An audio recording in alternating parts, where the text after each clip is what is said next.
very proud to have him here this morning for this keynote address. I'd, of course, like to welcome everyone officially and formally.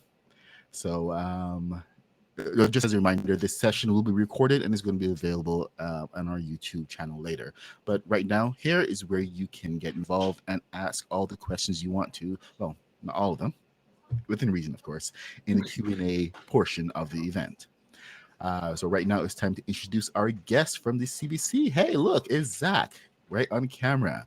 Okay, first up is, yes, we can see you. Okay, first up is the illustrious Zach Feldberg. He's the head of YA Digital Originals, and which brings up the question, what is YA Digital Originals? Excellent. Thank you, Rodney. And yeah, thanks so much for having us, and thanks for asking that pertinent question, because, you know, we're always so grateful to have these opportunities to, you know, speak with the community about what we mean when we talk about digital originals. And, you know, these days what we mean when we talk about YA digital originals. YA means a lot of different things to a lot of different people, and digital means a lot of different things to a lot of different different. It's through conversations like this that we can kind of get the word out about what our priorities are, what our goals are, and a little bit more about our strategy, which we're looking forward to speaking to in detail today. So maybe I won't go too deep because it's a bit of a rabbit hole, and then we'll never introduce Mel. So, you know, okay. All that to say, you know, we are programming primarily for GEM. You know, short form is really our bread and butter, so under 20 minutes per episode. And, you know, we play in a space that, demographically speaking, is not really the focus of the TV teams, either on the kids side or on the sort of primetime, you know, scripted content side, which leaves a gap of you know, Gen Z, basically older Gen Z, which tends to be the focus. But we'll get into that, and yeah, just excited to be here, and you know, we can introduce my colleague Mel. Okay, well, great. That now we can definitely introduce the utterly brilliant LePhan. He was the executive in charge of production, and I guess that makes you in charge of everything. Well, you know, Zach and I have been a team for a number of years now, and I have the pleasure of obviously always working on every project alongside Zach. But yes, I, you know, guide teams through the development process and the production process leading up to the launch of the series on CBC GEM. So, you know, that's my role in it all. And again, like Zach said, really glad to be here so that we could speak about what we do and how we do it. Okay. Well, I think I'll just turn it over to you guys, because we have some announcements to make and everything. So, Zach, what do you have for us? What's new and exciting with the CBC? New and exciting. I mean, I think for us, it's and you know, I know we're not alone in this, but it's been you know, a tricky year. You know, I think our hope a couple of years ago, or maybe let's say 18 months ago, was that, you know, the look and feel of the digital original slate on GEM would be firmly in the YA space by now, whereas, you know, there is a pandemic going on, and, you know, it sort of slowed down some of our planning, and a lot of the stuff that we've been working on is going to be, you know, released, you know, this fall, this winter, and I think we're really excited to get the word out on some of those titles, and just to see them up and streaming on GEM and reaching screens across the country. But, you know, for now, I think if you looked at, you know, short form GEM originals, they wouldn't feel decidedly in the young adult space. And that's sort of, you know, the thing we're waiting for, is sort of get these series out there, see how they do, you know, see if we're able to reach a young audience that is not currently engaging with CBC, you know, in a meaningful way across our platforms. So, you know, can we, you know, bridge that gap that I sort of alluded to in my own intro between, you know, when a young viewer ages out of what our colleagues on the CBC Kids team are doing, and then into sort of the next phase of their life. And, you know, in terms of discovering themselves, you know, coming of age, coming of self, and just sort of realizing their own identities, looking for content that speaks to them directly and personally. And I think that's a big gap that we're trying to fill, and we're really excited about a lot of the stuff that we have coming down the pipeline. But for the time being, it's still, you know, a lot of it is still, you know, in the pipeline and not actually up on GEM. So yeah, we're in a funny time. I think the hope would have been that there would have been a lot more to point to say, you know, go to GEM now and see the following series. But a lot of what's up there right now represents the strategy that we've had in years past, which, admittedly is just a little bit older. It's sort of like millennial and up and, into Gen X, like a younger Gen X sort of zone. And if you came to CBC with a pitch right now that was playing in that space, that might be more aligned with what you're seeing on the TV, quote unquote TV side of things, because TV and digital, those lines continue to blur more and more every year. So yeah, I think that's sort of the state we're at. It's a little bit of a in between state in terms of, the past strategy and the future strategy, but we're really excited about the next few months because the work we've been putting in with and the very hard work that our production partners have been putting in will finally see the light of day, and we'll get to really point to, again, the future of this thing that we're doing. So that's super exciting. I think in the past little while, there have been some series that have premiered on Gem that, indicate, I think, where things are headed. And, the 410 is probably one of the earlier examples of that, which, we probably spoke to at WebFest last year because it's been on the service for a while, but it's also a very good example of, a story that indicates, again, the types of shorter format programming that we're excited about. And Next Stop is another great example. And without going too deep into each of them individually, again, it's sort of, we're still in startup mode, even like a year plus later, waiting for some of these shows to launch. So that's the sort of very general state of affairs, but we can drill down much more deeply into some of the creative on those too. Yeah, in terms of YA, I know you guys had done a couple of collaborations. Like a couple years ago, you had done something with Wattpad, which really focuses on the YA aspect of it. Are you doing more collaborations like that? Yeah, we're still in a sort of ongoing partnership with Wattpad, and have been really fortunate. I mean, obviously, geographically speaking, they're down the street from CBC. That's less of a factor these days, but such a cool homegrown success story, and amazing partners that have access to writers that are just engaging ridiculous amounts of readers that are right in our audience demo. And oftentimes the writers themselves are in our audience demo. So it's kind of a no-brainer sort of partnership. And we're so blown away by the work they're doing, and just getting to sort of be exposed to the way they think and the way they think about audience engagement, and the observations they might have, for example, about the way that people read and engage with different stories. That's been really profound. So we do have, a few things in development that came through the work we've been doing with Wattpad, and we're continuing that work. And nothing sort of production related that we could speak to yet, but it's been an amazing partnership that totally aligns with what we're trying to do on the YA side. Okay. Well, one of the things that we've actually been noticing over the past 2 years, even just through the pandemic, was that I think there's a little while before this as well, was that the term web series was kind of being shifted around to more like short series, and it was changing people's perceptions of exactly what a web series was as opposed to a short series, because the short series tended to be more I guess around 22 minutes or so, and the comfortable length for a web series episode we found has usually been about 15 minutes or so. And even with a lot of the people who applied this year, we found some a bit longer. Do you find different lengths and different productions coming at different times right now?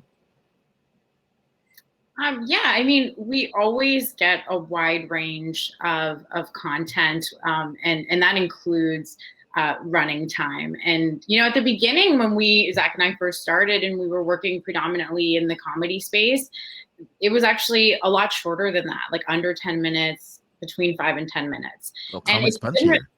What's that? Comedy is punchier. It's boom, boom, exactly. Boom. Yeah, and it's been really interesting to see it evolve as things on our end have evolved as well, because when we started, we were putting a lot of things on YouTube as our primary platform. But as CBC Gem came to be, it felt like having longer episodes felt more appropriate for that platform, because people were putting on CBC Gem through their Apple TV or, Chromecasting it. And so we wanted to contribute to that lean back experience of like sitting on the couch and, really diving into something and hopefully giving people a little bit more than just like 5-minute episodes. So, it kind of started to shift at that point in time when CBC Gem came into existence. And you're right, there has been, as time has gone, we're receiving, submissions that are, around that 20-minute mark and, resembling a little bit of the pacing of almost like a broadcast half hour, 22 minutes. And so for us, we've never paid too much close attention at the pitch stage of what the running time might be, but we still want to focus on making the storytelling as efficient as possible, as punchy as possible if it's comedy. And it's really comes down to what the creative is. And we can always have conversation on runtime at, in the development process and going into production. So, but it is fascinating that, there's just been a tendency to, elongate storytelling and put a lot more into these series, which I think is awesome. Are you seeing consistent quality of storytelling with the longer format? Are people able to drill down into their stories more, or are they just padding it out? What's the trend you're seeing? Honestly, it depends on the project. It depends on the creators. Sometimes it can feel like it was potentially meant to be a broadcast half hour and is a bit more padded. And in that sense, we really try to encourage to get below the 20-minute mark, simply because a lot of our business model relies a lot on some of the other funds like IPF and LePhan, who require under 20-minute episodes. So, but I think what's been really amazing to see is all the really talented writers who come to us and have such, are such effective writers for short form. When I look at something like, How to Buy a Baby, for example, which is, one of our most successful web series. Just the writing in that, in both seasons is so tight, but so punchy and meaningful, and is almost, you get so much out of it, and it's a short form series. It's just as much as watching a broadcast half hour to me. So. And Rodney, sorry, go ahead. I was just going to say, you mentioned the sort of the way that we refer to them really in our marketing and even the way that they're merchandised on Gem. And, I think we avoid the term web series in terms of the way that we market them, and even from a publicity standpoint, because we're just sort of thinking of it in terms of what is the audience thinking when they're encountering. So if they look at How to Buy a Baby, it is a shorter format series, but it's on Gem next to all the other comedies on Gem. So, it's a series. It's a comedy series. It's filed under comedy. You can also find it under short form if you navigate there from Gem. But for us, it's more about the platform and, I think the cachet that CBC brings to it, and just sort of saying like, this is part of that family. And it's sort of, even though the format is different, it is still a comedy series on the CBC streaming service. And we just sort of lean into that, as opposed to, web series, which, within Gem might be misleading, where everything is kind of a digital, quote unquote, digital streaming experience. So it's like, what makes it more web than the other? So that's kind of why we do it. It's just sort of thinking of, the user experience, basically, for lack of a better way to put it. Okay, awesome. Well, and I think, sorry, just to add to that, when we're talking about episode lengths, it becomes really important to us to make sure that, the writing is as efficient as possible, especially when we're talking about retaining audiences and making sure that audiences go beyond just the first episode. So like you said, we do want to make sure the pacing feels right. And sometimes that means, cutting it a little bit just to make it that much punchier and get that, person to the next episode and hopefully for the rest of the season. So that's an important aspect. Yeah, I was actually going to ask if you ever suggest any edits, because most of the time you get series come to you that are already shot and finished. So do you ever suggest any edits to make it, fit the format better? Well, I think when it's become a little bit more rare that we do acquire completed web series, but When we do, we usually don't suggest any edits if the season is already complete. Usually we would review the series as a whole and make a decision based on how it is versus what we'd want to change, because it's so difficult to do that once it's already completed.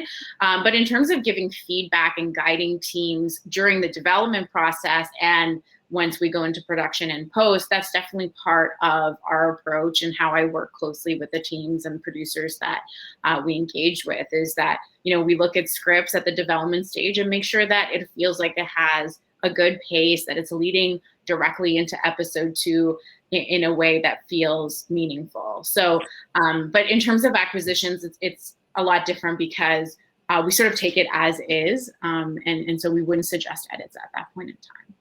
Okay. Yeah. Well, that actually just brings us to an interesting question. Like, what would you consider the state of web series to be today?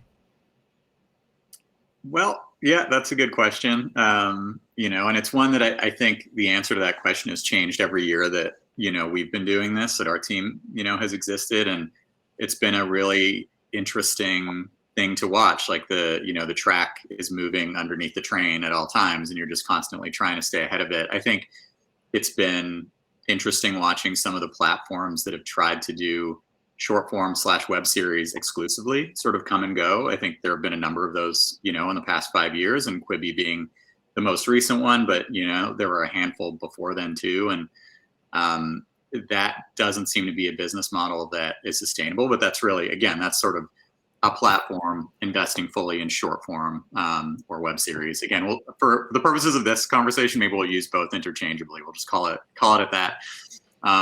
But that's been interesting. We're Teal Web Fest. So. I know.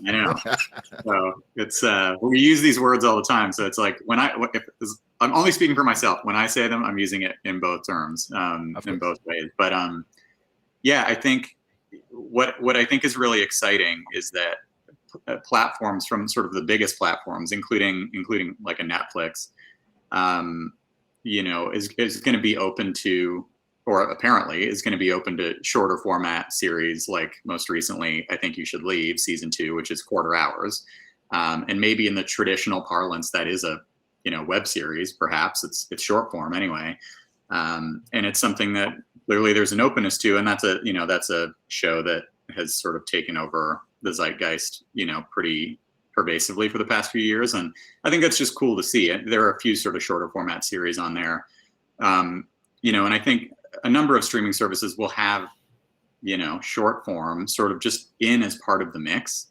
And I think, Gem is one of those, really. Like that's the way we operate. We have the benefit of all of this amazing programming from our primetime slate, on Gem, and from this season and past seasons, and all sorts of amazing licensed content. And then there's the acquisitions team sort of filling in Gem with some like brilliant series that are rounding it out to create this amazing experience. And then we get to program into that, which is an amazing advantage to have, to just sort of get attention on these stories that we're helping to finance and creatively oversee with such talented partners. So that's one version of the sort of web series story, where it's like they really could thrive within the current streaming ecosystem with programmers that are interested in sort of non-traditional formats. And I think that's really exciting. That's the role that we play, in a lot of ways. And in my opinion, I don't think it's going anywhere. I think it's a great way to just get more stories told, get more people working, and get shows made in a way that doesn't necessarily have to conform to the traditional TV model, which is much more limited, admittedly much sort of bigger budget. So there's that too, is sort of a lot of what we do is, a fraction of a TV budget. So that if we want to get into budgets on this panel, but still, a really interesting and sort of different business model for getting shows made. So from my perspective, that's an exciting thing and a positive thing about the future of it, that in partnership with the digital funding programs in Canada, which are thriving and incredibly supportive and have been great partners for us and for the people that we work with, it feels like we're in a very good position. So that's my sort of general feeling. And Yeah, I don't know, Mel, did I leave anything out? I kind of went on a little journey there. No, I mean, I think what you're saying is true. And what's so unique to Canada is that we have all of these sort of funding bodies, including, the opportunities at CBC GEM to help web series producers and writers, directors get their work off the ground. And I think that's a integral investment in the industry, because as much as I think like short film might have been a calling card for directors to, step up into features, web series have kind of replaced that in a lot of ways, because it gives not only directors, but writers and producers a chance to make more and to make something that's a little bit more familiar to the TV model, and giving them the runway to keep making things and making them at a larger scale. So just giving them that opportunity for advancement, for progress, and to keep working, which I think is what makes writers, directors, producers get better and better, and will really feed the creative industry as a whole in Canada. So I think web series has an incredibly important role to play in Canada specifically in making sure that we're developing all this amazing talent that we have. So that's what I think. Okay. I actually had a question. I forgot what it was. No, go ahead. It'll come back to me. Okay, Zach. All right, it was about pitching. So how do we pitch to CBC GEM? We're pretty open. I think we do, again, like we were saying at the top of this, we really relish these opportunities to speak a little bit more to what we're looking for, just because, digital isn't quite a genre. GEM isn't, a genre. It doesn't really give you enough context in what we're doing. So I think if the things we're talking about today, and, particularly some of the new shows that will come out this fall, and, as we sort of really move into this sort of younger space that we're trying to program for, if that feels like, oh, this, what I'm doing might fit into that, like we'd love to hear from you. And if you're not sure, always just reach out at any point to me or Mel or both, and we can take a look at your proposal, and we can always set up a general meeting too if you're sort of interested in just getting to know us, and obviously vice versa.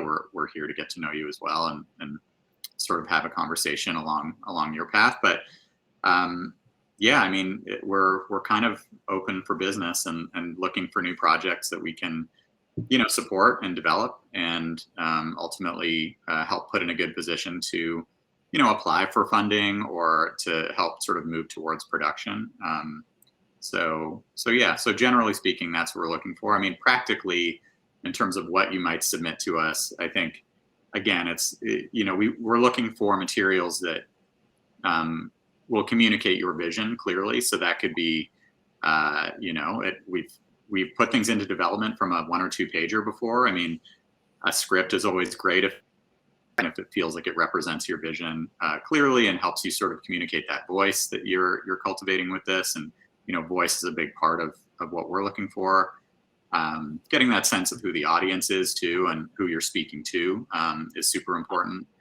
And again, that's another thing we think about. And we've been involved with enough releases now that it's, you really want to think about, like, how is this going to reach its audience? Do we think GEM is the place for it to find that audience? And every time a show comes out, we get a little better at figuring. These are things we're asking ourselves, is just, will people see this on GEM? Will we be able to connect it with the right viewers? So there's that. People do often ask, do I need to shoot something? Do you need me to, send you a sizzle or something? And the answer is no. And, but the sort of flip side is that people have, and in cases where that was really the only idea to sort of prove a concept, right? Like, then a proof of concept is helpful. And sometimes it's just the really sort of offbeat, unusual stuff that might just not translate as well to paper. And, often that is in the comedy space. And sometimes people will send us, some tape, and of course we'll watch it, but it's absolutely not necessary. And we can always have a meeting or read whatever it is that you'd like to share. Okay. Melanie, anything to add before I get into Yeah, questions? so you can get in touch with us through the independent producer site. So it's cbc.ca/IP, P as in Peter, and that'll bring you to a general inbox. And we look at everything that goes through there. I know a lot of people feel like that's not the truth, but we have an amazing coordinator, Carmen, who goes through that. And if you write to us by name through that email address, Carmen will make sure to send it to us directly, and that's the best way to get in touch. And if you want to book a general meeting, and that means just a meeting to gather more information that maybe is outside of the scope of what we're covering here, that's fine as well. Like, we're happy to talk about it, especially when you have really specific questions. I know there's one in the chat about whether we do, acquire a season of a web series and then develop a season 2. Like, we're able to cover all of those topics too. And I can just answer that, which is that we have done that in the past. Less and less nowadays. We try as much as possible to sort of be part of that collaboration from the pitch stage. But if we really love something, really anything's possible. So. Okay. Well, I'm going to head into the some of the questions. So everyone who's been here so far, if you have any questions, now was a good time to get them in. Okay, well, the first one is from Christelle. So if we already have a few episodes of a series, oh, wait a minute, you read this one already. You answered this one. Yeah. Okay. So anyway, the whole question is, if you already have a few episodes of a series you like, are you willing to acquire them, commission development of further episodes, or does it need to be fully original? I think this may also apply to first seasons. So if you only have like part of a season. Yeah, I mean, there's different ways that we've done it in the past. One is that we acquired, let's say, the first season and then developed a second season.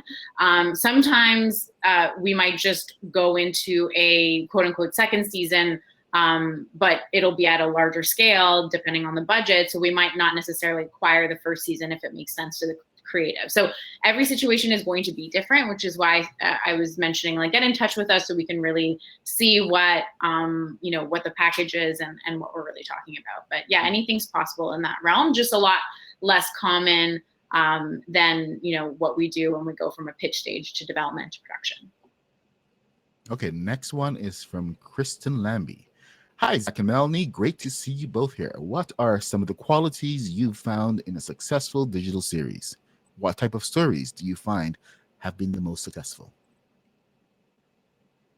Well, I know we'll both have thoughts on this, Mel, but one thing that I always come back to, especially with series that are unusual formats and,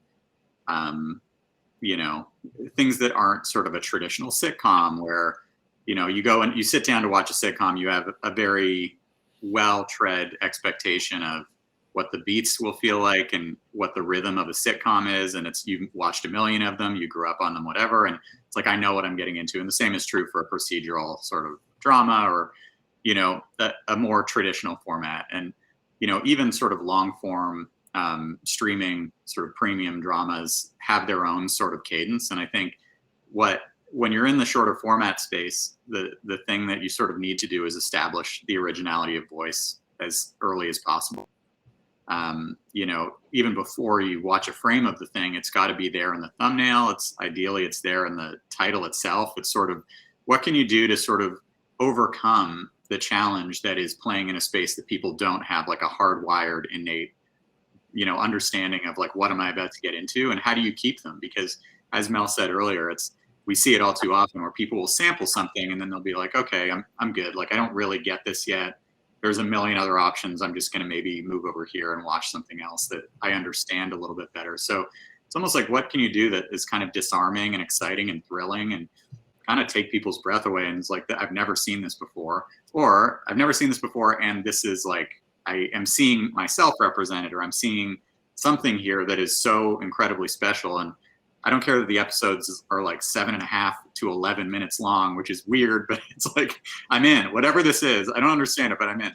So I think especially for us and thinking of where the shows that we work on live on Gem next to very traditional sort of formatted shows, that's sort of paramount, is like, how do you establish that as early as possible and just say, I know this is different, but we would love to, have you along for this ride. And what are the things that we can control at the very, very earliest stages of encountering that show to help establish that? So that's always the first thing that comes to mind in terms of the ones that have really succeeded and what we still look for, I think, in a pitch. Yeah, definitely. I think I don't have much more to add to that. I think just, taking risks and not being afraid to be, highly detailed and specific, whether that's like a subject matter, a world, a perspective. I think this is true for television as well, but we found that the web series that have done the best really target a specific audience or even a specific group of people or community. And they help in having that series succeed. So, for example, How to Buy a Baby is, again, I don't want to use the same example, but actually the 410 is a great example because it's really about a South Asian girl from Brampton living in Toronto that has to go back to Brampton to deal with the fallout of her father's crime. And it's incredibly specific to that community. And the specificity of it, I think, helped it connect with people in that community. And they just all started talking about it. And word of mouth does a lot to help the series succeed. So that's sort of one case study that we use quite often because it just mobilized a huge audience that we didn't already have on GEM to watch this specific series. So specificity goes a long way. Okay, the next question is from Christelle. Are you open to multi-platform concepts, for instance, web series plus podcast? Yeah, absolutely. Like I'm glad you asked that, Christelle, because we're kind of open to anything, at least at the conversation stage. I would say that, CBC does less sort of interactive sort of stuff lately, like in terms of things like, I don't know, like original apps related to shows or websites or things like that. But in terms of multi-platform, like having a piece live as sort of a standalone podcast, then maybe, you could have another piece that lives only on TikTok and then another piece on GEM. I would say at the pitch stage, like, let's hear it. Ultimately, we're trying to reach an audience that we're not reaching. And if your pitch involves a number of different platforms that may not be GEM, but there's sort of a clever idea in there, or it benefits the story in some way, we'd love to hear it. And I think using the podcast example specifically, the CBC Listen team and the podcast team at CBC is quite prolific and does a ton of work in the podcast space. And yeah, I think that would be sort of our first door to knock on. If we saw a pitch like that, we'd run it by them and see what they have in the pipeline. And does something like this line up with that? It's, we're all very kind of open doors and try to just like talk to each other about things that overlap. So yeah, I would say we're all ears. And yeah, and the same is true for any sort of cross-platform thing where it's sort of like it starts on TikTok or it starts on Snapchat or whatever it is. Like we're interested in hearing about these creative ways of connecting with an audience because the end game of building up that audience on GEM is not a simple one. It's not sort of put the shows on GEM and they'll go there. It's a multi-platform sort of thought process. So great that you're thinking that way. And yeah, we'd be totally open to chatting about that. Okay, excellent. Well, Melanie, do you have anything to add? No, that's pretty accurate and the way to go. So. Okay, that's the end of the questions for right now. If anyone has a question, please feel free to add it. Zach, you had some news or some announcement to make, I believe? I don't know. Future of web series, SeaGem. Yeah, I mean, it's really not too much more specific than, what we were chatting about off the top. Like, I think, for us, it's more this sort of move into YA is a big shift for us. And especially because of how many shows we were able to work on, over the years before we made this shift. So I think, if anything, this is an opportunity for us to just talk about this new demo. And, it's not that different. And on paper, maybe it sounds like pretty similar, but it's, when we reconvene next year, that it suddenly, we're able to point to a whole bunch of stuff on GEM that really shows this is a distinct demographic and it's a distinct audience that we're programming for. And it's that much more progressive and it's, that much, more it's younger, and it's not kids, and it's not the sort of traditional CBC. So I think that's always been the challenge we've had, is sort of distinguishing what we do from what you might see on sort of the primetime schedule. Obviously, it's going to be shorter format, so that's the easy way to do it. But calling it sort of the short form programming strategy, that was never quite right either. So I think for us, it's really, it's about this shift towards a younger demo. And again, while there's not a ton to sort of point to, there will be soon, and that's the biggest change for us. So I don't know if that qualifies as announcement level excitement, but for us, it's exciting, and it's a matter of time, and then these series will start to show up on GEM, and then hopefully it's the beginning of a new sort of YA strategy for us that we can keep building on and find some success, and that's the goal. Okay, well, I'm just going to throw this out there, but just think of it: CBC GEM Pitch Day. Oh yeah, sounds good. That sounds like every day. It has a nice ring to it. Oh yeah, just get the whole community all worked up, and I'm excited about it. Okay, yeah, let's talk about it. Okay, well, I think that is everything. So we can end here if you guys don't have anything else.